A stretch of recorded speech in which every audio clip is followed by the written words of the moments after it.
Durante el inicio de las audiencias de la Comisión del Congreso de Estados Unidos que investiga y debate el asalto al Capitolio del 6 de enero de 2021, el presidente del comité señaló que el ataque fue un intento de golpe que puso en riesgo más de 2 siglos y medio de democracia constitucional.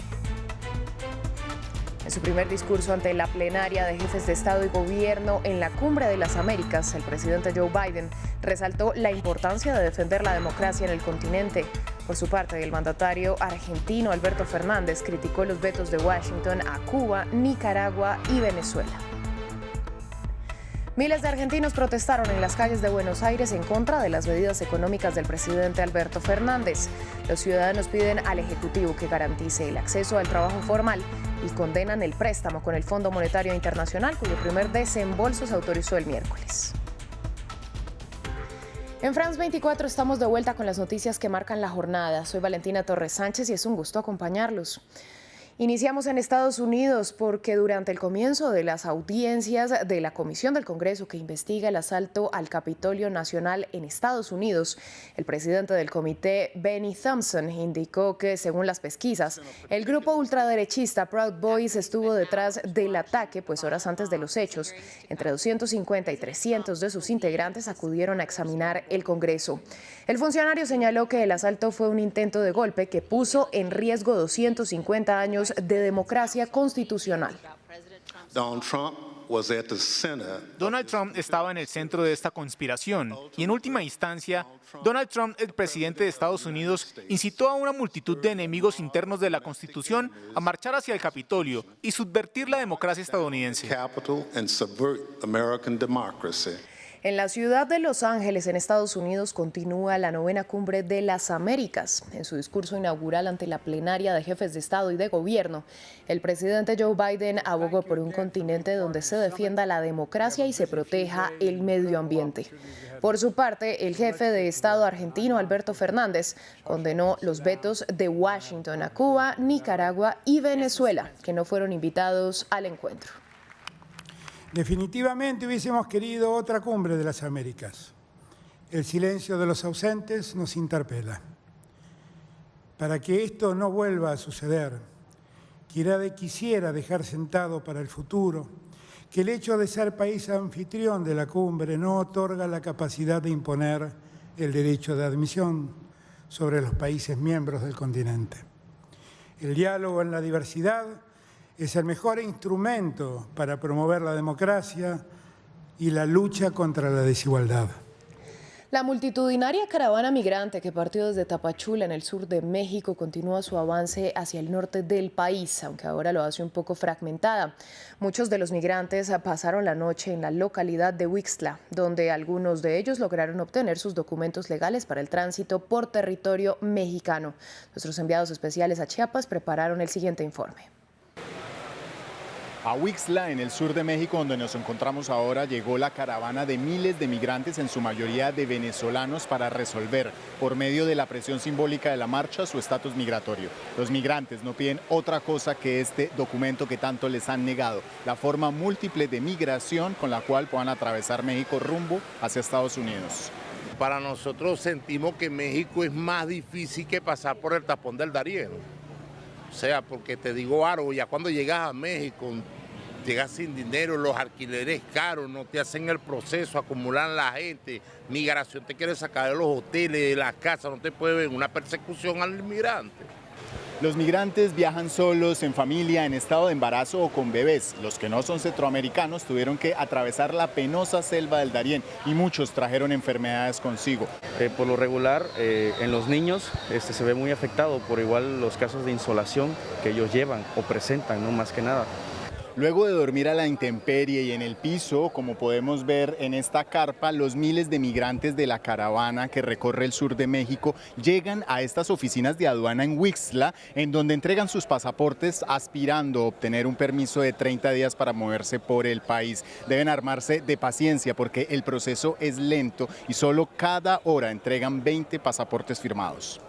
Y solo esperamos que el gobierno cumpla lo que está prometiendo, pues, porque nosotros también hemos cumplido de no formar escándalo, de no formar pelea, riña ni nada, porque la marcha es pacíficamente, pues. La caravana, según sus organizadores, comenzó con más de 15.000 migrantes, pero hoy está fragmentada. Muchos de ellos ya recibieron el permiso migratorio para transitar por México y no planean caminar más debido a la penuria para sus pies. En cambio, tomarán buses que los lleven a la frontera sur de los Estados Unidos para, a través de Acuña y Piedras Negras, atravesar el río Bravo. Los argentinos salieron a las calles de Buenos Aires para pedir condiciones de vida dignas en medio de la gran tasa de pobreza e inflación del país, que ahora acaba de refinanciar una deuda con el Fondo Monetario Internacional. Prioridades que estarían por encima del bienestar de la población, según lo indican sectores de izquierda. Alba Santana nos amplía. Es un descontento que parece no cesar. A medida que los niveles de pobreza y las condiciones de vida precarias se mantienen en Argentina, la población exige acciones por parte del gobierno. Una demanda con la que los argentinos inundaron las calles de Buenos Aires. Estamos acá por lo mismo que marchamos en el país hace un mes, que es por trabajo genuino contra la pobreza y el hambre.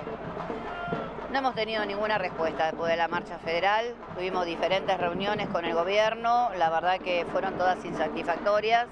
Y es que en el país, que roza el 60% de inflación anual, mucha gente está aguantando hambre, como dicen los argentinos. Con una tasa de pobreza del más del 37%, los ciudadanos exigen una mayor asistencia a los comedores sociales y a las familias, mientras los precios de los alimentos y otros productos básicos siguen aumentando.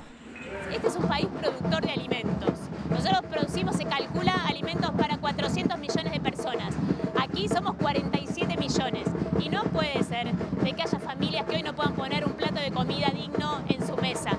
Una precariedad a la que ahora se le suma el rechazo al nuevo acuerdo con el FMI para refinanciar un préstamo que pidió el gobierno de Mauricio Macri en 2018.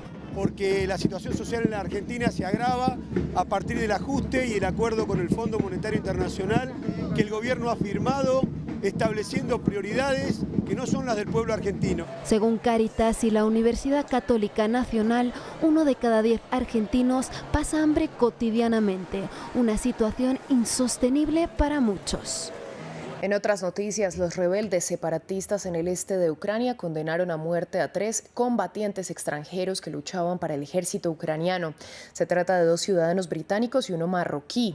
Anteriormente se habían declarado culpables de los cargos que se les imputaban, entre los que figuran terrorismo, comisión de un delito como parte de un grupo delictivo y toma del poder por la fuerza.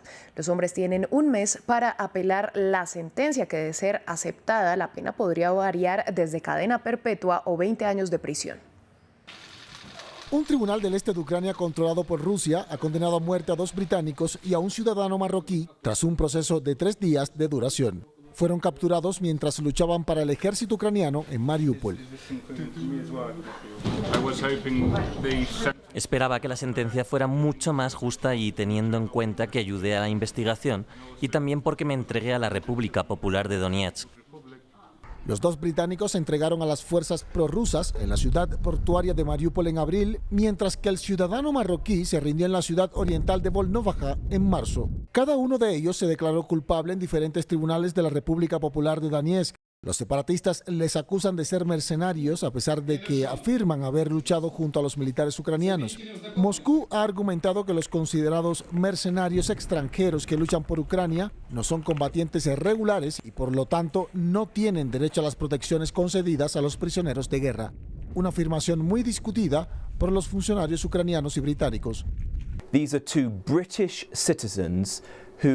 Se trata de 2 ciudadanos británicos que han estado sirviendo en las Fuerzas Armadas ucranianas mucho antes de la invasión ilegal de Ucrania por el régimen de Putin. Fueron capturados por las Fuerzas Armadas rusas cerca de Mariupol y deben ser tratados de acuerdo con la Convención de Ginebra, que es el derecho internacional, como prisioneros de guerra.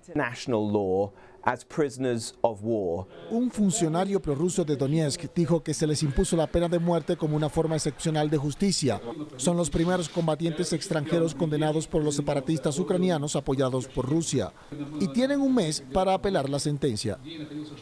Llegamos así al final del informativo, pero los invitamos a ampliar todo nuestro contenido y repetir este y otros programas en la web france24.com. Les agradecemos acompañarnos en esta jornada. Volvemos en breve con más noticias.